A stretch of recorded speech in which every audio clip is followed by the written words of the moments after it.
Welcome to the Charleston Real Estate Connection Podcast, connecting and reconnecting you with all things Charleston. I am your host, Nia Joy, your Golden Realtor, licensed in the state of South Carolina. Welcome to the show.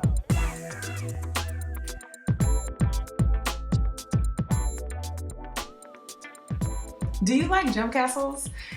If you're a parent, if you are an auntie and uncle, a grandparent, someone who takes care of kids maybe, or hosts events for kids or your business, you are going to enjoy this episode.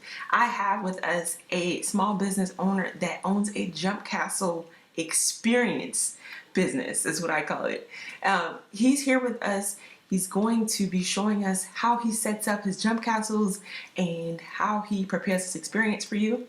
I hope that you enjoy this episode and definitely check them out. All of their contact information will be in the description below. Join us for Art of Bounce Jump Castles with Brandon Wright. This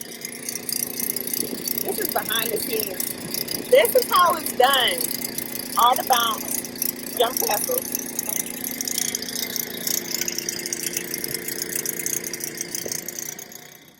Unlike some of the other podcasts, this one has some video footage that I would like you to enjoy to learn more about on-site with the business owner. Want to schedule a jump castle for your family function or event? Reach out to the team on their Facebook page, or you can reach out via the number provided in the description. They will come to you, set up shop, have it all there for you, whether you have electricity or not. They can provide the jump castles, and you have it for a slot time to enjoy with your family, friends, or for your company event. Do you remember the first time you may have found yourself on one of these jump castles? You may call them different things. Inflatable castles, closed inflatable trampolines, bouncing castles, bouncy houses, bouncy castles, moon bounces, moonwalks, or even jumpers. Today, join us with Art of Bounce Jump Castles. If you happen to be in the Charleston, South Carolina area, you can enjoy jump castles provided by Art of Bounce Jump Castles.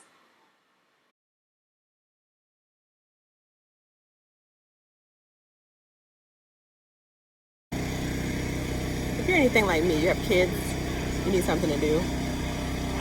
And this can be rented by a family, an event, whatever your needs are. Now this castle is dry, but Art of Bounce also has wet castles as well for you to enjoy with your friends and family. It's recommended that kids follow the rules when using these, so make sure you do that.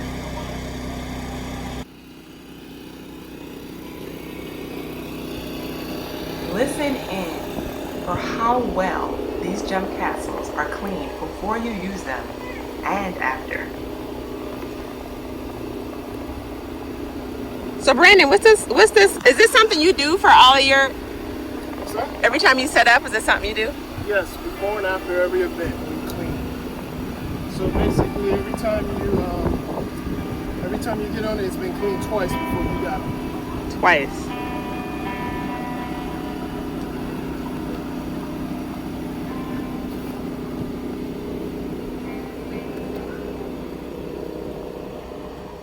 I hope that you enjoy this interview. Not only will you learn more about the owner of this business, but you'll also learn some things about mindset and the way in which you should focus on thinking in order to reach your goals. I really like some of the things we discussed. It actually ended up being an impromptu discussion, and it was amazing, and I found it very inspirational, and I hope you do too. Now, let's get to the interview. Welcome to the Charleston Real Estate Connection Podcast. I am your host, Nia Joy, your Golden Realtor. I'm here with Brandon Wright of Art of Bounce Jump Castles. Welcome, Brandon. Thank you. Happy to be here. Thank you for joining us. So, Brandon, I know you are the owner of a jump castle company. I will get into more about how you got started doing that because I'm sure that's got to be interesting in some way, right? You don't think so? I don't think so. You don't think so? But I mean, maybe people will. I don't think so. But it's just. I'm curious. So, yeah. I asked all of my guests this: what is their connection to Charleston? So, what is your connection to Charleston, Brandon? So I was born here. I grew up in Goose Creek. Okay. My parents, my mom's from Hollywood. My dad's from downtown Charleston. Okay.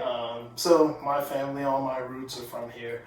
So I've just always grown up here. And Okay. here. Left for college for a few years, but after that, right back. Right back. Yeah. So you got some from Goose Creek. Well, see, I don't know what Goose Creek was like because I didn't really experience much time in Goose Creek. But you went from Goose Creek to Hollywood, so you've had a huge span of Charleston. Yeah. Growing up on both sides. Yeah. It's a lot of people I grew up with in Goose Creek kind of never really left this area, and I was just like, man, I'm in Hollywood every week, Wow. every weekend for church or whatnot. Okay. So I've definitely seen a lot of Charleston that you wouldn't believe most Charlestonians really don't get to see, I guess. I can see that. Because we're kind of within our 10-mile radius, True. back and forth, for the most part growing up. So I can see that, especially now more than ever. I know me personally, I never really left my hometown. We were kind of just right there. We did go to downtown West Ashley, but North Charleston and Somerville, I had never really spent time there. Right. So I guess unless you have family there. Yeah, and that's what it was. Even with me in Goose Creek, I never really went to Somerville. So okay. It's just kind of but yeah. So you're from here. Now I understand, like I know you're not going to toot your own horn, but I'm going to put you on blast. So I know that you used to play basketball. So yeah, I like to throw those in there. Right. So you used to play basketball. How was that? It was great. I mean, I played all growing up. Growing up in Goose Creek, played at Goose Creek High School. Okay. Then was fortunate enough to go play in college. Erskine College, played there. Yeah. I mean, basketball's been one of the best things that's ever kind of happened to me. Got me out of Charleston for a little while. Okay. To see different things. Okay. Meet people. Met my wife. That's a plus. Yeah. So basketball's been great. I mean, it's been a good thing for me. I was a decent player. Was a decent player. Was a decent player?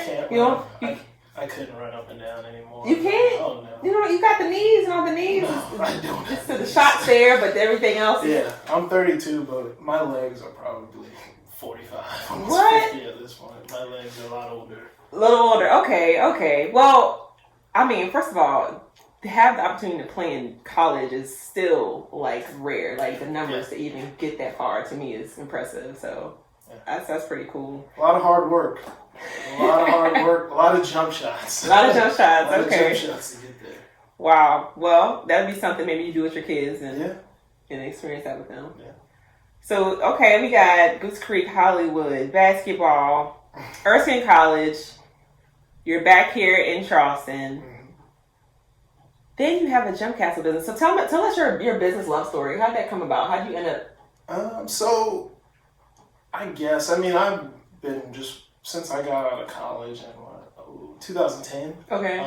Just been kind of working, just working a job every day, 9 to 5, I've always been fortunate enough to have a job, but, I mean, I guess you get to a point where like most people want to make more money. So then you decide, how do I go about doing that? Okay. At that point in time, I didn't know what I wanted to do. I just knew I wanted to make more money at that point. So what ended up happening is my brother-in-law, well, my nephew, I guess. He wasn't my nephew at the time, but he wasn't my nephew then. But he had a birthday party, and they had a jump castle at the birthday party. So I'm talking to his dad about it, and this was the first time I had ever thought about the whole jump castle thing. Talking to his dad about it, and he knew the owner. And I was just like, they just bring it in here and drop it off, and it was actually inside a gym. Oh, where they dropped it off that time. Okay. And everything. And I was just like, they just drop it off, leave, come back. And he's like, yeah, I had to pay him $200. And I was like, what? What? So he's like, yeah, you can talk to him and whatnot. So I talked to the guy, got his number, and we talked for a little while. And that's kind of how I got started. Okay. that's really where the idea came from. Okay. To do jump castles. So at that plan that you went to your nephew's birthday party, and you're like, wait a minute, what was something about them dropping it off? Right. Like, wait, what? It seems so easy. I was just like, and it was inside too, and that's why I thought it was super easy. Uh-huh. They didn't have to deal with weather or anything. It was just good to go. So that's really where it kind of started. Okay, that makes sense. That's probably about 5 years ago. Okay. At this point. So we probably started about a year after that. A year after that. Yeah, Wow, has it been 6 that long? months or so, yeah. Wow. So when's your anniversary? Would you say roughly? It's February. February each month. So this next February 21 will be 4 full years. Like, wow. This is our 4th summer. 4th summer. Yeah. And how many jump castles do you have now? Right now we have 5. 5. Okay. Yeah. Now, how do you determine? I mean, like, what jump castles are like popular? Like, I mean, you rotate them out, you know? Yeah. So what we did to start off is basically just go on the internet. Uh-huh. One, you want to know how much they cost. Right. To buy them. Like, Right. what is the price for it? Does it make sense to buy it? Does it make sense to get in this business? Depending on the cost of them. You just kind of go on the websites and look at them. Okay. When I first started, we just kind of wanted to get. Our plan was just to get a regular jump capsule and kind of see how that worked. And then the guy who I talked to about it, he was actually selling one. So we bought one from him, the first one. It was good. And he showed us how to set it up, everything. Like, how to roll it up, everything like that from the get-go. So that was, we did have a good tutor, I guess. Yeah. Started off. Oh, yeah, I'm saying, because, like, you know, usually with a business like that, it seems like it's some kind of bridge into it. Okay. Right. And then from there, once we started that, we were like, and that was like February. We didn't do our first one until, I'm guessing, about April of 2017. Okay. But then we quickly realized we needed to get a water slide. Yeah. Being in Charleston, we realized we definitely need to get a water slide. Okay. So that was kind of, I think, our second purchase. Wow. The whole thing, so. Well, I know. I definitely know people enjoy the water ones. Because you use that, 3/4 of the year, maybe? Yeah. We started April-ish. Okay. April, and it goes up until, depending, early October. Okay. Which is kind of crazy to think, but yeah, I mean, it's pretty warm still, so. That is true. Yeah. Especially during the day. I know at night kind of gets kind of chilly. Right. Wow. So that's an interesting story. So, I mean, you are really fortunate that you got to, like I said, bridge over into it. You start doing it. And then and I know you offer other things in addition to the jump castles. How does that work? So we also have a movie screen that we do, where you show movies, backyard movies at night. Okay. That kind of thing. It's a 16-foot screen. Okay. So it's pretty big. It's a pretty cool thing to do. We also offer a snow cone machine as well. It's kind of bundled with water slides, that kind of thing for the summer. Okay. So those are the things we offer to go with it. Okay. That's pretty cool. Yeah, and possibly in the future some more concessions, popcorn, cotton candy, that kind of stuff too.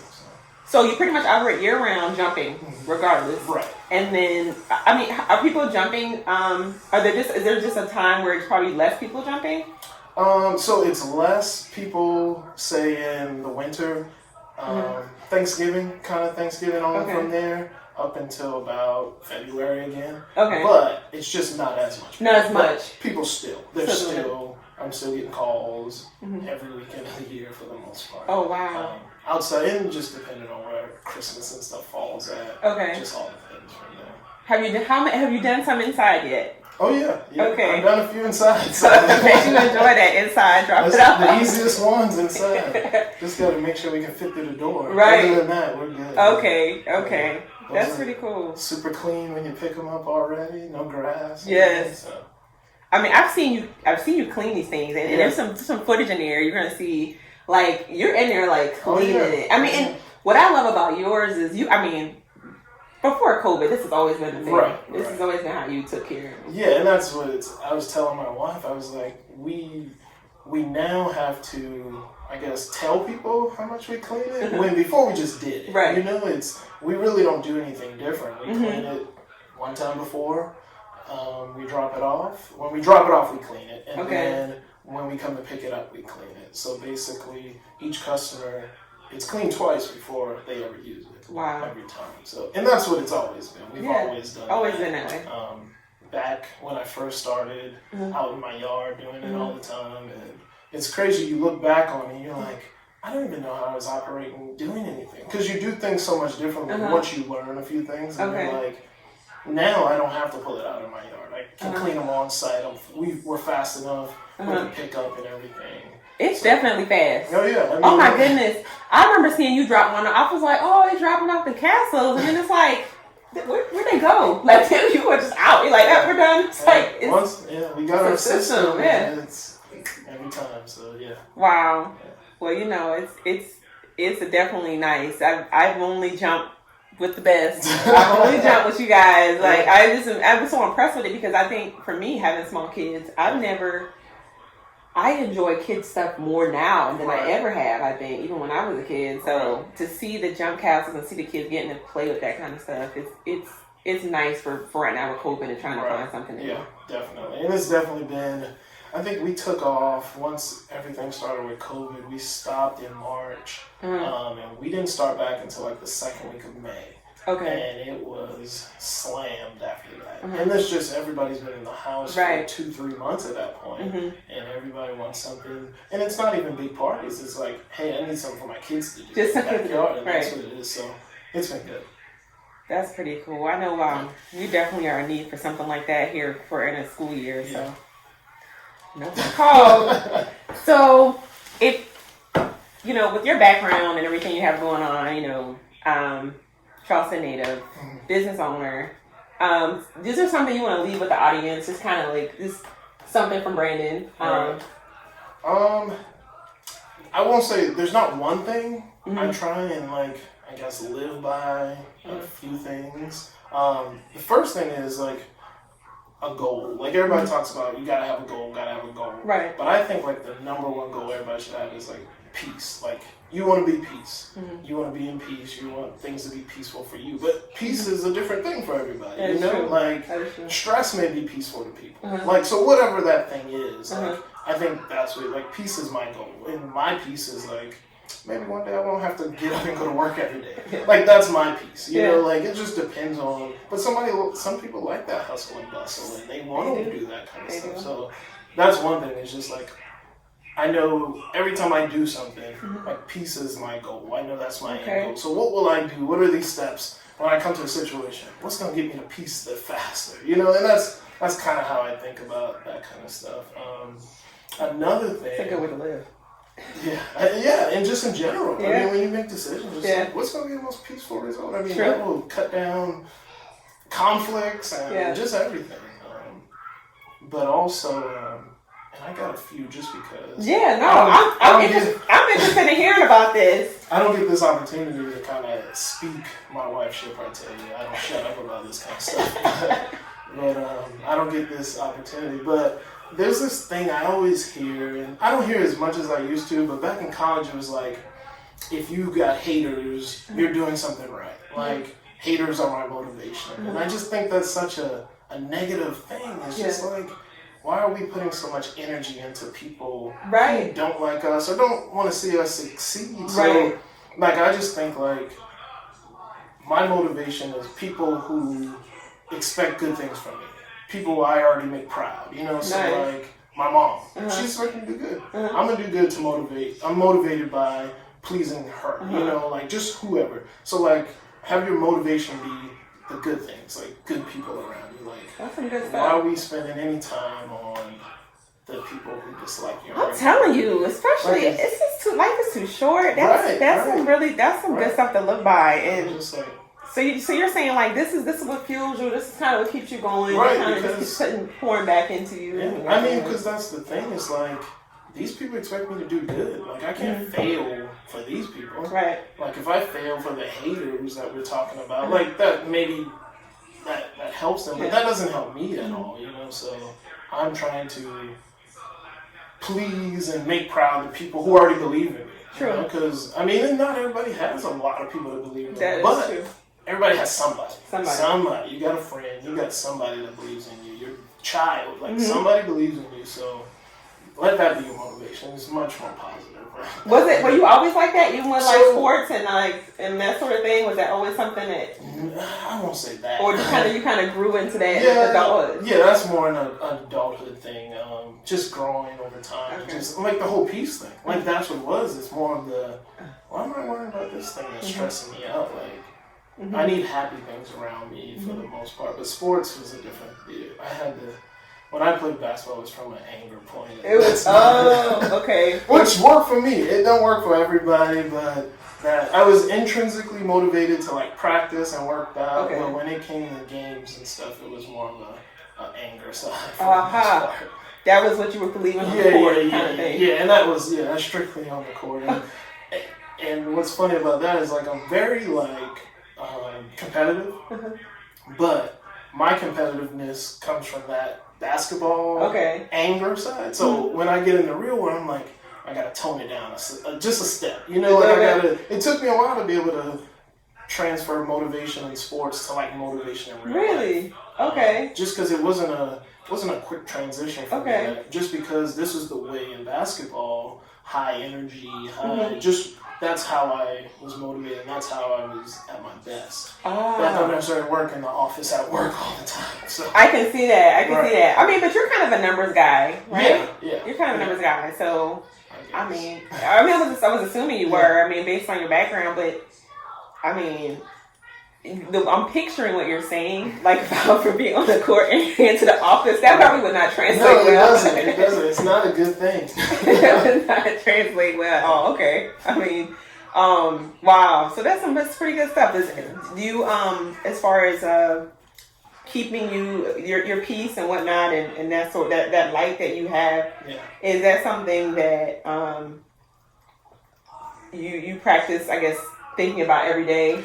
Yeah. Okay. Just in general, day to day, driving in the car, like just everything. I figured like if your goal is something positive, you need to take positive steps to get there. And if peace is my goal, whatever peace is, like I said, like my big goal is to not have to wake up every day. Yeah. I wake up when I want to. Like that is my goal, is to do that. I don't know how long that takes, but that's also peace to me. Okay. Know? Where no one's expecting me to be somewhere at some time to clock in and go do something work for them. You know, like my goal is to just not wake up. Like, wake up on my own. Like, I don't need a clock or nothing. Just on my own. That's freedom right there. Yeah, right. And that's what freedom. It is. It's freedom. Yeah, I agree with you. I mean, the way just hearing you talking about it, it reminds me of principles that, of course, you know, people who have built a lot of wealth, they kind of have a lot of those concepts. Right. And I think that's pretty smart. Right. And that's the thing too. I've read where like your goals, when you don't want to set a goal like I want a mansion, you know? You want to go like I want to be able to go to my kids' play every time. You know, like I don't have to like ask my boss can I get off early, like that kind of stuff. So then you take your steps at that point to be like, will this get me to be able to have free time for my kids at any time? So you constantly are doing that every day. Like, is this bringing me closer to my goal or further away from my goal? Right, and that will also, is it taking me further away? So that make you decide, is it worth my time to do whatever? True. You know, so. Wow. So that's just kind of some things I live by. It's that branding knowledge. But also one more. That wisdom. Right. One thing I found recently, you know the Michael Jordan documentary? So, I have not watched that yet. I plan to. I know I need to. Everybody tells me about it. I'm going to watch it. Right.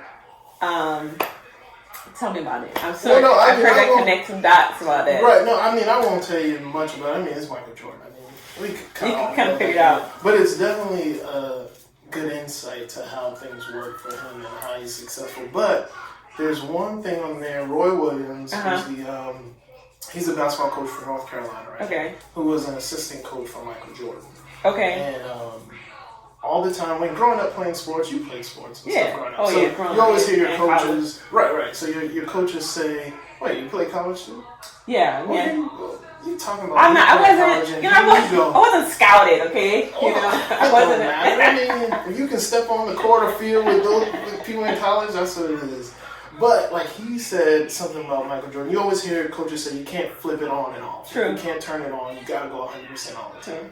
And what he said about Michael Jordan was he was the only person who could turn it on and off, but he never turned it off.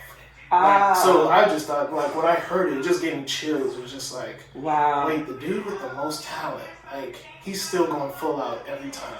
It makes sense, right? There's no rest period. Right. And so you're like, who am I? Right. Who am I to sleep in? Like, you know, who am I to not get up? Who am I not to do what I need to do to achieve my goal? I'm going to charge y'all for this, okay?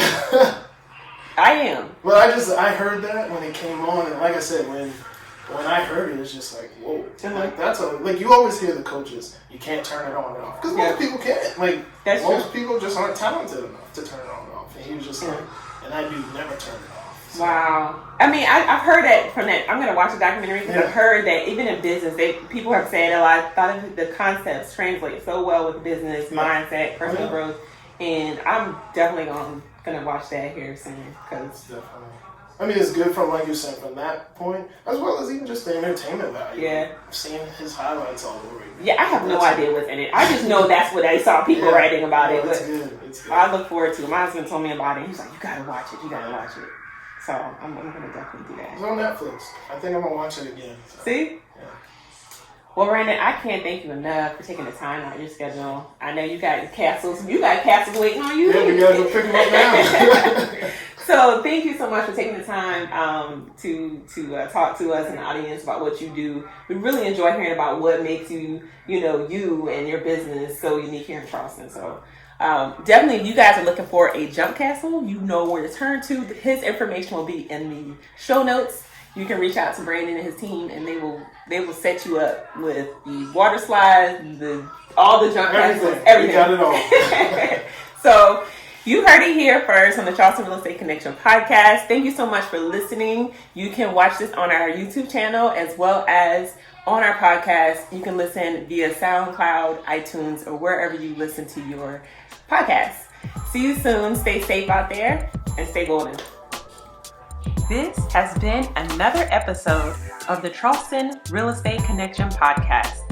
You can find us on our website at charlestonreconnection.com. That's charlestonreconnection.com. Or check us out on our YouTube channel at charlestonisamazing.com. That's charlestonisamazing.com. Thank you for listening.